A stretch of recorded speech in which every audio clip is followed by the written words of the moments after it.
So today we're going to talk a little bit about how not to get lost in the woods. Not that that's ever happened to the best of us. However, typically trails may or may not be this well defined.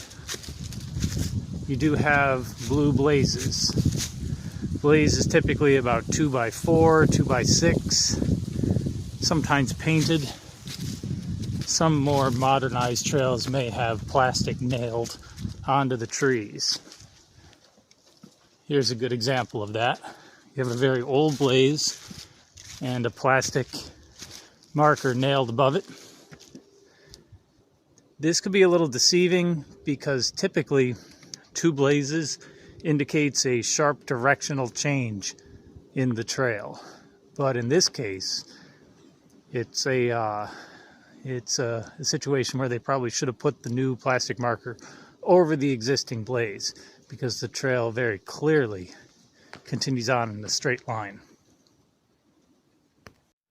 Some other good indicators that you are still on trail, if it's covered in leaves or you feel you may have gotten off the trail, is the condition of the roots. Typically, a lot of foot traffic results in erosion, and foot traffic results in damage to the roots. So here you have some roots that have clearly been trod upon by many boots. And that's pretty much a good indicator. Here's another nailed on marker in an area that is very clearly still part of the trail. There may also be spurs, typically not marked. They may lead to points of interest or good views. In this case, it looks like it's a large boulder outcropping. It is quite large, actually. That looks down on the switchback that we were just coming up. If you're not experienced, going off on spurs can be a generally bad idea. In this case, it looks like it comes around and returns to the trail that we were coming up, but that is not always the case, and they don't always lead anywhere. They could just kind of fade out, and then you're left looking to find your return to the trail. Other good indicators are trees that in the past may have fallen across the trail and have been clearly chainsawed. That's not a natural cut. That tells you that you're probably still on the trail, even though it continues straight, and that was nice. Continues straight even though it's a double blaze. But looking for any human activity suggests that you're not the first person to be there. There's another great example coming up right up ahead, where this is clearly a cut tree. Good place to take a rest if you need to. So in theory, anytime you have a blaze, you should be able to see the next blaze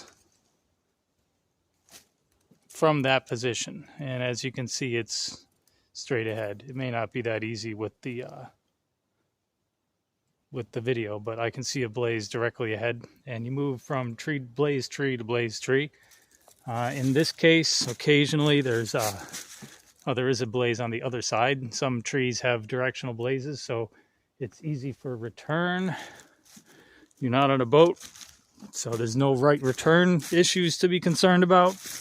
However, in this particular instance, there's no second blaze until you come around the bend, and then it's quite prominent. So the better marked trails, blazes are frequent and well marked, well maintained, albeit doubled up sometimes.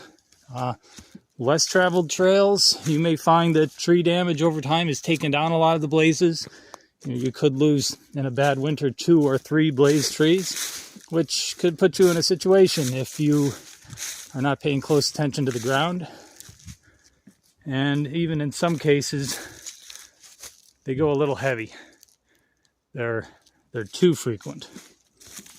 So here's a good example of blazes. This is a blue circle, which I think is the intermediate age And when you come right past that, you can just barely see the remains of a blue blaze here that's quite old. And then you've got the blue triangle, again in multiple locations. So it can almost become pollution at a point if the same trail is blazed over and over, and whoever's doing the work is not covering the old blazes. Occasionally you will get people who think it's funny to hit a couple dozen trees in a small area with a blaze, which can kind of leave you in a circle. But fortunately, that's not too common. These are often pretty nice places to camp, if you don't mind the swamp. And then again, even though it's not clearly blazed, the trail is pretty evident passing through the laurel. So it'd be very difficult to get lost here. This is actually a New England Mountain Bike Association trail, so there are a lot of tire tracks in the soft earth.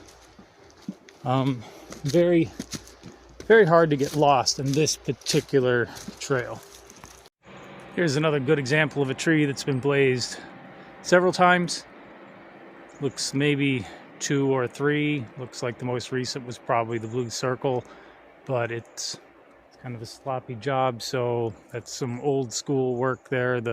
Whoever blazed this tree the second or third time did the right thing and blazed on top of the existing blaze, so there's no confusion. And this tree's not long for this world, I don't think. There's no bark on it.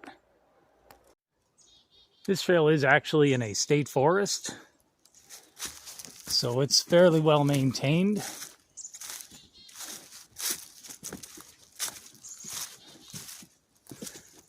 I just had a tractor go by a few minutes ago heading up, I think, to the fire tower at the summit, even though it's a Sunday in November.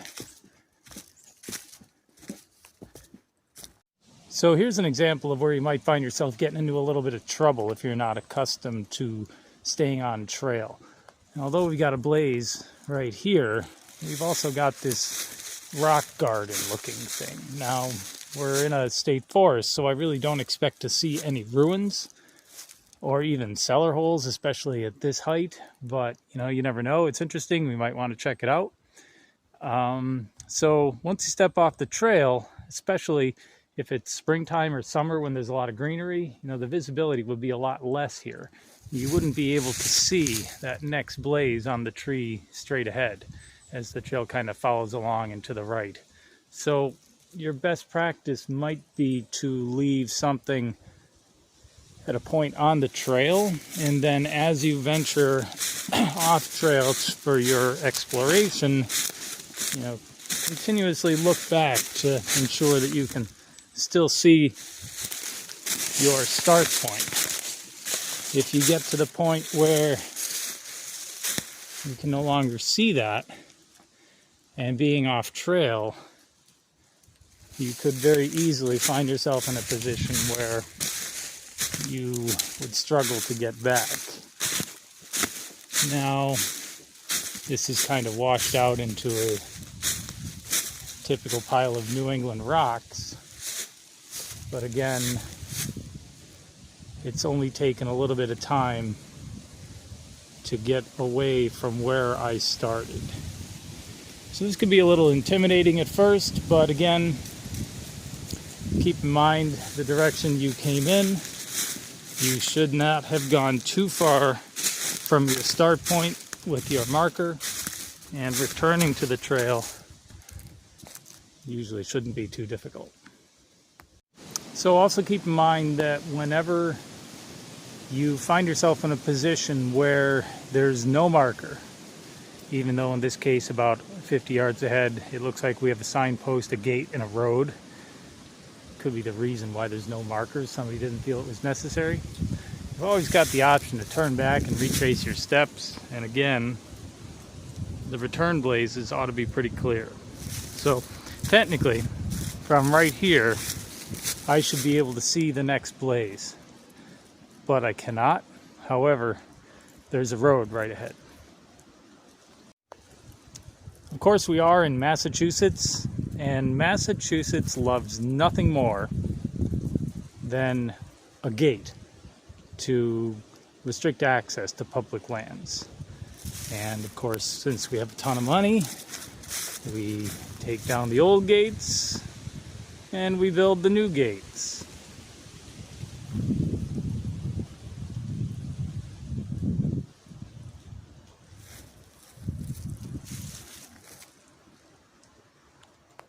Wonder what's up here. And the answer is, of course, this. Your standard Massachusetts State Forest Observation Tower. Looks like it's in use. Have to check the power, see if it's connected.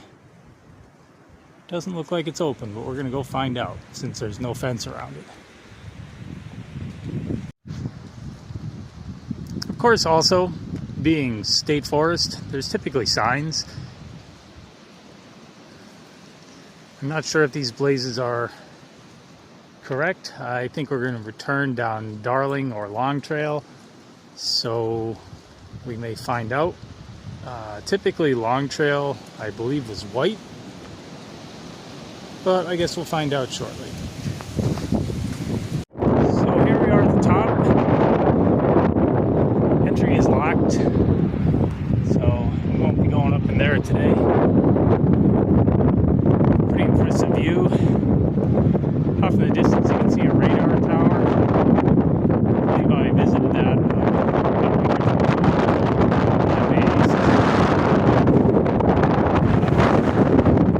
off here just in the distance, just in the V there, below the deck, you can see Mount Monadnock in New Hampshire. I believe that may be Stratton, Mount Snow, probably not. It's a little far probably for that. And over here we have the Pioneer Valley. So pretty decent view from up here. A little cold, a little windy, but it is November. If you don't like heights, this might not be the place for you.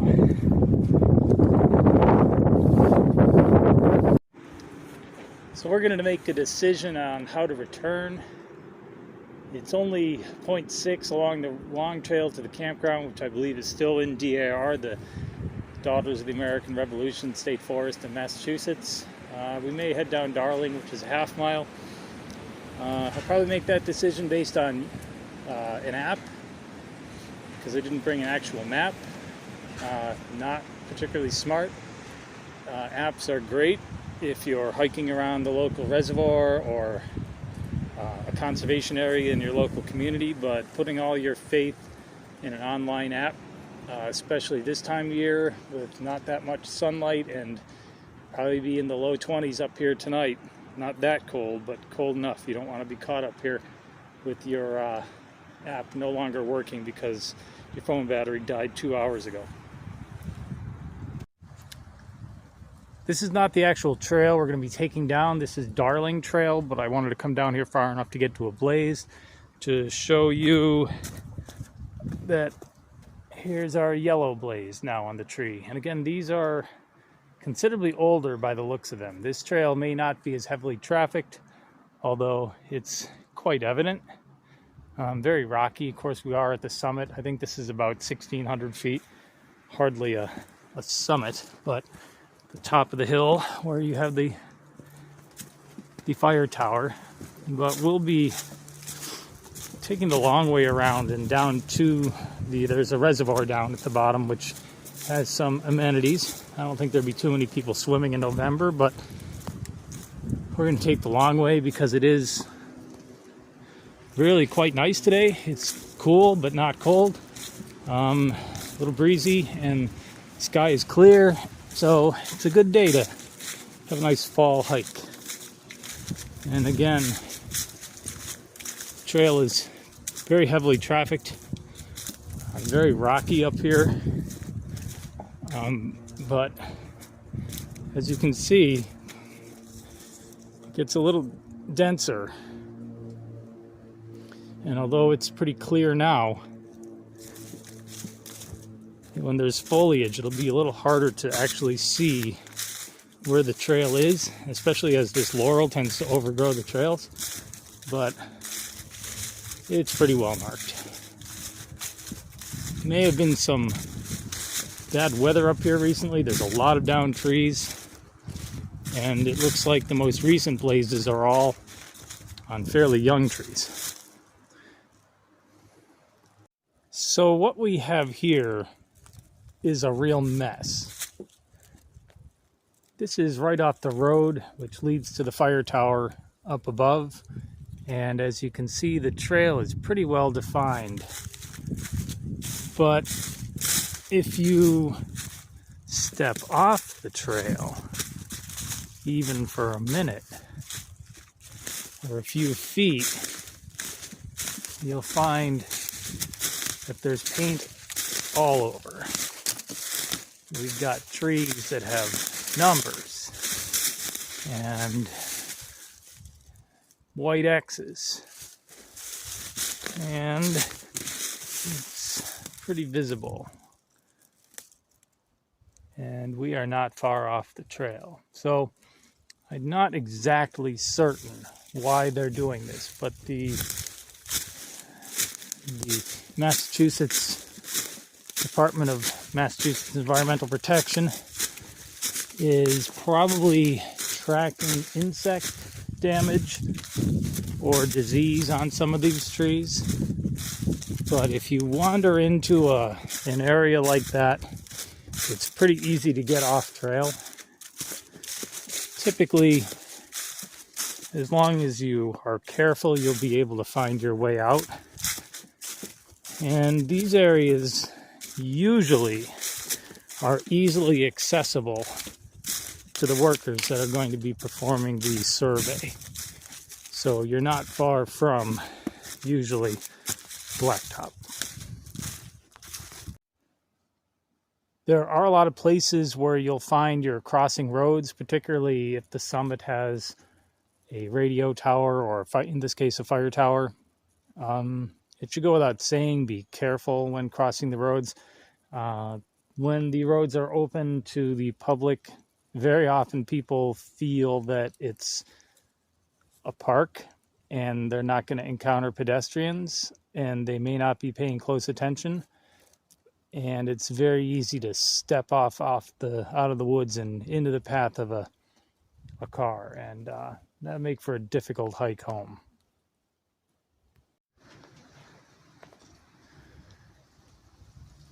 Generally, paths, in this case the long trail, they're very well maintained, very wide, they're trimmed.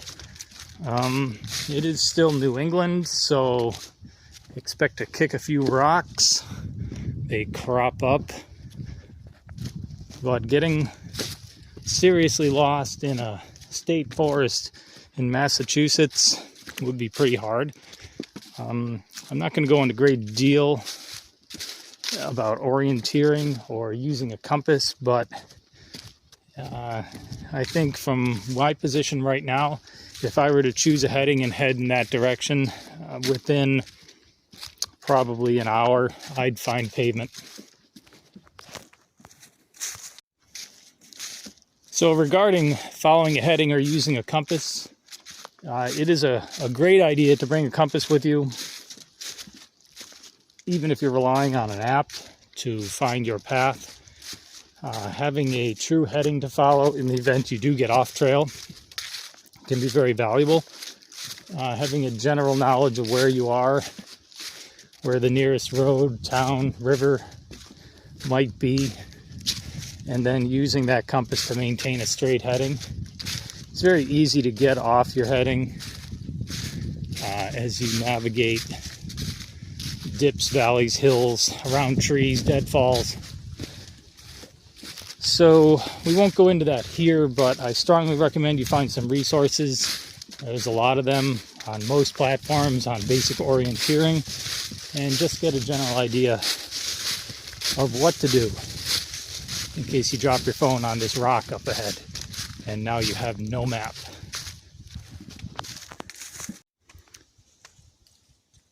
Again, this trail is very well marked and very well traveled.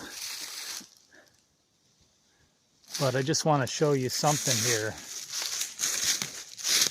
Obviously, we're following the blue square, so it's not too hard. The blue blaze. And it may be hard to see with the light the way it is, but we have deceptive lichen. If we were on the white dot trail, that could get you in trouble.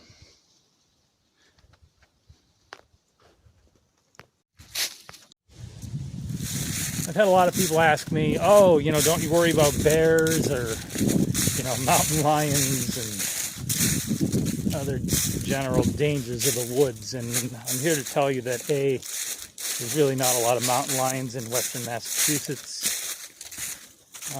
And as far as bears, I did see 2 today. It's the very end of their season. They're preparing to hibernate, so they're quite hungry. And I ended up parking very close to a dumping ground where the State Forest Management is dropping off not garbage, but equipment, damaged picnic tables and things, and I think that the bears were sniffing around there. I parked very close to that and stepped out of the car and literally found myself right on top of a mama bear and her cub. Very unusual. Of course, I left my phone in the car. I'm not sure who was more startled. They left immediately in one direction. I proceeded immediately in the other. So you will run into bears occasionally, but typically, especially black bears, they are interested in your picnic basket, and other than that, staying as far away from you as possible. So I'm not stealthy by any means, especially since we're having this conversation out here in the woods. So any self-respecting bear is already moving away or remaining silent, waiting for me to pass by. Just make some noise. If you have a walking stick, beat it on a tree, throw a rock on the ground, make yourself appear large and noisy. And typically the brown bear is going to move on. I'm sorry, the black bear. Brown bear is another story. If you run into one of those, well, let's say this is a good time for the disclaimer. That'll be in the comments.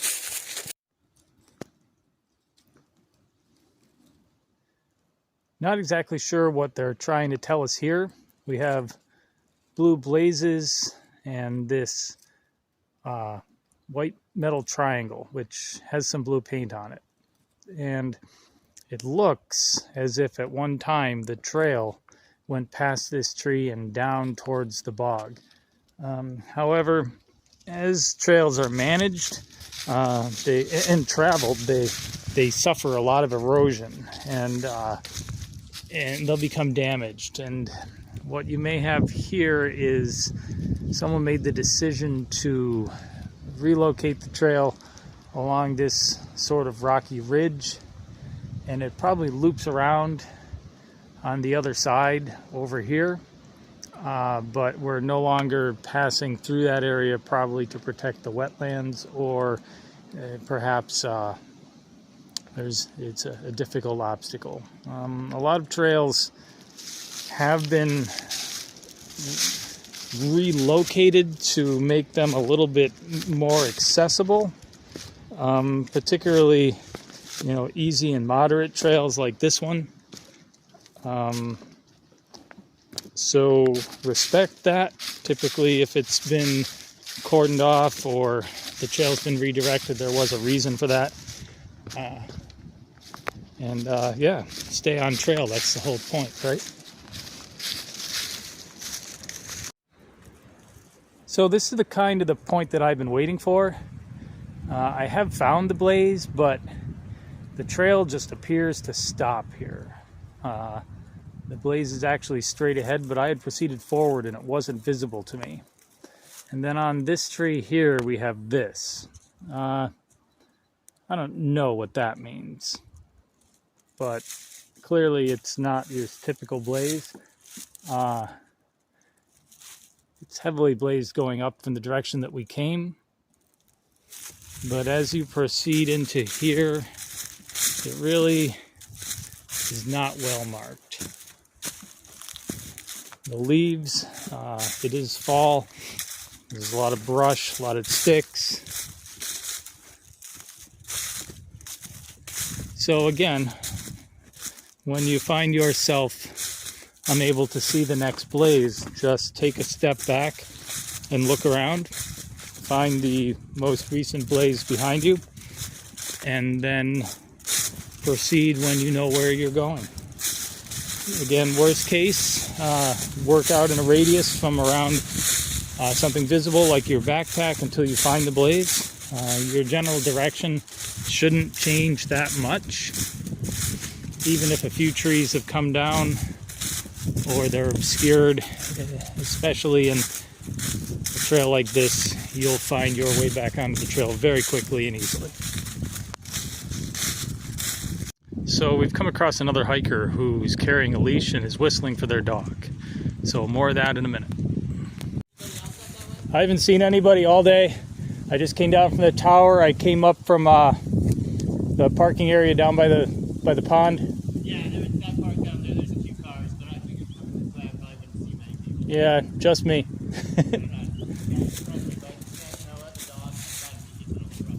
I hear you. So I just had a little conversation with the hiker we passed, who I don't think you can see him anymore. He's got a large dog, and so when you encounter another hiker and they have a dog with them, you don't really know what that dog's disposition is. And in this case, the hiker, thanked me for actually, stopping and waiting for him to get the animal under control, because I guess the dog's a little aggressive. So if you encounter a hiker who is then, clearly trying to get their animal under control, do that. Give him some space. Let him, get the dog leashed. After the dog's leashed, speak to the hiker so the dog recognizes that you're a person. And it's very similar with a horse. You don't want to scare a horse. Pop out from behind a tree and throw the rider and stomp on you. So be aware of others on the trail. Take your time, identify yourself. I had a short conversation with the guy. But yeah, you will encounter other people.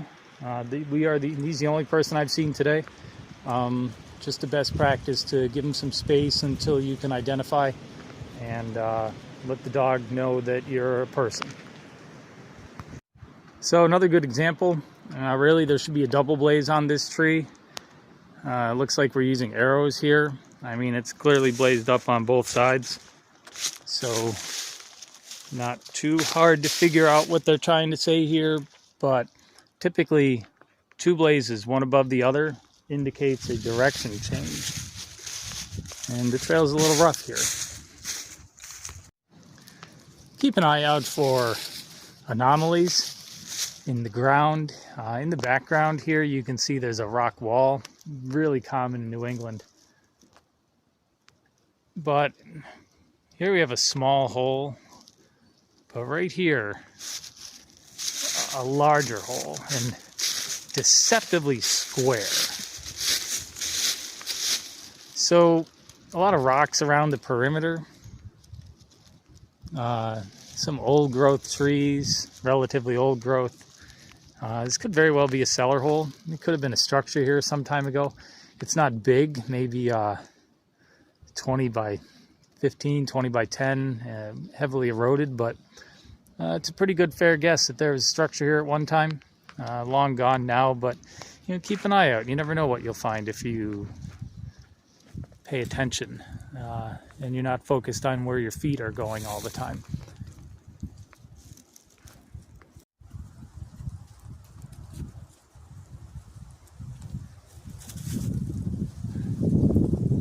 So here's the blue trail, and then boom, here's the red trail. Pretty sloppy job of it. It is the terminal point of the red trail, which appears to be marked like every other tree. This actually goes right up to the summit, to the fire tower. I'm going to be continuing on the blue square, blue triangle, blue blaze along the edge of the lake, returning to the car shortly. One more thing, as you get into more challenging trails with fewer trees or perhaps above tree line, you'll find that most rocks are blazed also. This was kind of pointless because the trail is very well defined, along with a variety of swimming and fishing spots, and the trees are just adorned with blazes everywhere you look. But anticipate rocks to have blazes, and again, sneaky white dot lichen. Often on rocks you'll have directional arrows, especially above tree line where it can be hard to see and weather can get a little dicey. You'll have directional arrows that indicate the general direction of travel for the trail, but really kind of unnecessary right here.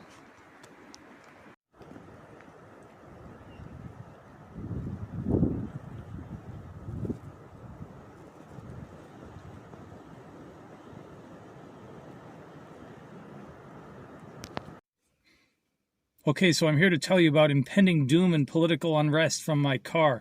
Oh, wrong channel. So, about 4.6 miles at the DAR, Daughters of the American Revolution Forest in Massachusetts. Not a bad hike. Temperature was probably 30 to 45 degrees, maybe a little bit warmer right now, so quite comfortable. Pretty moderate. Saw 2 bears, 1 woolly caterpillar, and I hope that you enjoyed the video and you learned a little something. More to come in the future. Snow will be falling soon, so it'll be snowshoes and skis. So we're looking forward to that. And have a great day.